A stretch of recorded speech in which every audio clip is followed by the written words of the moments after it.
రూపాయలు ఇస్తే రూపాయలు ఇస్తారా? స్కామా? ఇన్సూరెన్స్ కంపెనీస్ నిజం. ఒకసారి ఆలోచించండి. రూపాయలు, రూపాయలు, 900 రూపాయలు నెలకి. అండ్ యాడ్స్ ఏం చెప్తున్నాయి? 1 crore రూపీస్ కవర్. ఒక నార్మల్ మిడిల్ క్లాస్ మ్యాన్ అనుకుంటాడు, నిజమారా ఇది? ఇలాంటి ఆఫర్స్ ఏదైనా రియల్గా ఉంటుందా? నెక్స్ట్ వచ్చే ఆలోచన ఏంటి? ఒకవేళ నిజమే అయితే ఇన్సూరెన్స్ కంపెనీస్కి ఏమైనా మెంటలా? లాస్ట్లో బిజినెస్ ఎందుకు చేస్తున్నాయి? లేదా ఇది కూడా ఒక సిస్టంలో ఒక లూప్ హోలా? ఈ వీడియోలో no sugar coating, no marketing dialogues, no half truths, pure reality చెప్తాం. రూపాయలు 500 రూపాయలు ఇస్తే ఎలా వస్తాయి? నిజమా కాదా? స్ట్రైట్గా చెప్తాం. ఎస్ నిజం, బట్ అందరికీ కాదు. ఇది వింటేనే షాక్గా ఉంటుంది. Term insurance truth.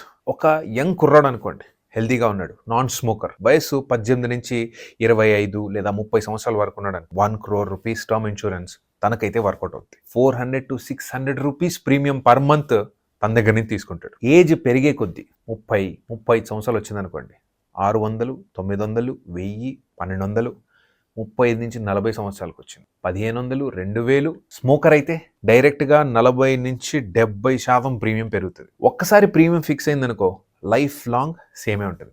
ఈ దారిలో మీ డెత్ జరిగితే 1 crore రూపీస్ డైరెక్ట్గా ఫ్యామిలీకి అయితే వెళ్తాయి. No return, no maturity, only protection. Health insurance ఇక్కడ డ్రామా ఎక్కువ.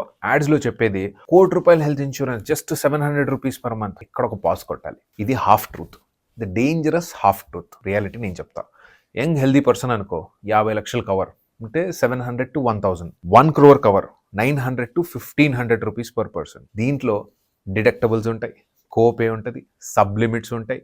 మీనింగ్ రూపాయలని బోర్డు మీద రాసిన ప్రతి రూపాయి ఆటోమేటిక్ కాదు. ఇలాంటి లో ప్రీమియంకి మనీ ఎలా ఇస్తారు? ఇప్పుడు రియల్ డౌట్ స్టార్ట్ అవుతుంది. మనం 1000 రూపాయలు ఇస్తే కంపెనీ రూపాయలు ఎలా ఇవ్వగలుగుతుంది? ఆన్సర్ సింపుల్గా చెప్తా. దీన్ని రిస్క్ పూలింగ్ అంటాం, మాస్ గేమ్. ఒక ఎగ్జాంపుల్ తీసుకుందాం. 1,00,000 మంది, ప్రతి ఒక్కడు 1000 రూపాయలు కట్టారు. మంత్లీ కలెక్షన్ ఎంత? 10 కోట్లు. సంవత్సరానికి ఎంత?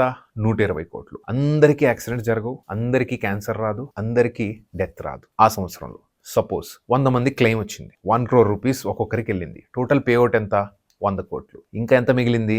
20 కోట్లు. అన్ఫార్చునేట్లీ ఒక ఇద్దరు చనిపోయారు అనుకోండి, ఫ్యామిలీ వాళ్ళు ఇంకేం చేస్తాం, వయసు అయిపోయింది లేదా ఆయుష్ అంతే ఉన్నింది అని చెప్పి యాక్సెప్ట్ చేసుకుంటారు. కానీ ఈ 1,00,000 మంది కట్టిన దాంట్లో 99,900 మంది, అబ్బా థ్యాంక్ గాడ్, దేవుడు కాపాడుకున్నాడు మనల్ని. ట్రూత్ ఏంటంటే కంపెనీ ప్రాఫిట్లో ఉంది. ఇది మనం కేవలం ఇన్సూరెన్స్ బిజినెస్ ఎలా జరుగుతున్నాయి అనే ఒక ఇన్ఫర్మేటివ్ వీడియో. ముందుకెళ్తే ఇదేం వీళ్ళు ప్రీమియం గెస్ అయితే కాదు, ఇదే science, insurance mathematics. Insurance companies ఎదవలు కాదు, ఫూల్స్ కాదు. వాళ్ళు చూస్తారు, 50 years డేటా ఉంది వాళ్ళ దగ్గర.